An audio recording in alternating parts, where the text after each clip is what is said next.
දවසක් භික්ෂූන් වහන්සේලා සත්නමක් බුදුරජාණන් වහන්සේ බැහැදකීමට යන ගමනේදී හවස් වන විට එක් විහාරයකට වැඩම රාත්‍රිය ගත කිරීමට තීරණය කරා.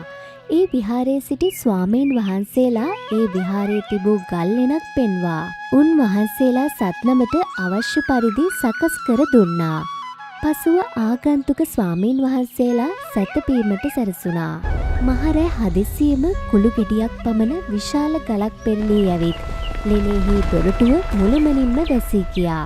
විහාරවාසී භික්ෂූන් වහන්සේලා මේ බව දැනගෙන ගමේ අයද ගෙන්වලා මේ ලෙනෙහි සිරවී සිටින භික්ෂූන් වහන්සේලා බේරා ගැනීමට විශාල මහන්සියක් දැරුවා. නමුත් ඔවුන් කොතරම් වෑයම් කළත් දින 7ක් යනතුරුම එම ගල මදක් හෝ සොලවා ගැනීමට නොහැකි වුණා. ලෙන තුල සිර වූ භික්ෂූන් වහන්සේලා 7 දෙනා දින 7ක් පුරාම බඩගින්නේ සිටමින් මහත් දුකක් විඳින්න සිදු වුණා. 7 වෙනි දවසේ ආශ්චර්යකින් වගේ ගල තනිවම පෙරළී ගියා. ලෙනින් පිටතට පැමිණි භික්ෂූන් වහන්සේලා මේ විදි පාප කර්මය බුදුරජාණන් වහන්සේගෙන්ම දැනගන්න ඕනේයයි තීරණය කළා.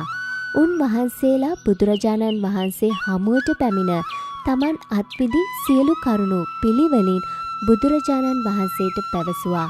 ඉන්පසු බුදුරජාණන් වහන්සේ ඔවුන් අමතා මෙසේ වදාලා.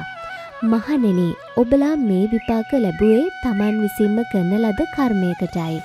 අතීතයේ බරණැස ගොපළු දරුවන් 7 දෙනෙක් එකතු වී සතිය බැගින් 7 වරක් ගවයන් රැක බලා ගත්තා. දිනක් ඔවුන් ගවයන් කවා එන අතරමඟදී විශාල තලගොයෙක් දැක ඌ පසුපස හඹා ගියා. තලගොයා බියටපත් වී එක් තුඹසකට රිංගුවා. ඒ තුඹසේ සිදුරු 7ක් තිබුණා. දරුවෝ කතිකා කරගෙන අපට දැන් මෝ අල්ලා ගැනීමට නොහැකි. හෙට ඇවිත් අල්ලා ගනිමයයි කියා එකිනෙකා අතිකොළ මිටිගෙන විත් සිදුරු 7ම වසා දැමුවා. දෙවැනි දවසේ ඔවුන්ට තලගොයා ගැන අමතක වී තිබුණා. පසුව නැවතත් එම කැලේ පෙදෙසෙහි ගවයන් එළවාගෙන එන විට තුඹස දැක ඒ ගැන සිහි වුණා. ඒ තලගොයා කුමක් වී ඇද්දැයි සිතූ ඔවුන් තමන් වසා දැමූ සිදුරු විවෘත කළා. එවිට 7 දිනක් බඩගින්නේ සිටි තලගොයා ජීවිතය පිළිබඳ ආශාව පවා නැති වී ඇට සැකිල්ලක් මෙන් වෙවුලමින් පිටතට නික්මුණා. ඒ දුටු දරුවන්ට අනුකම්පාව උපන් නිසා අපි මේ තලගොයා මරන්නේ නැහැ. 7 දිනක් බඩගින්නේ සිටියායයි කියා උගේ පිට පිරිමැද සැපසේ යන්නේයයි කියා නිදහස් කර හැරියා.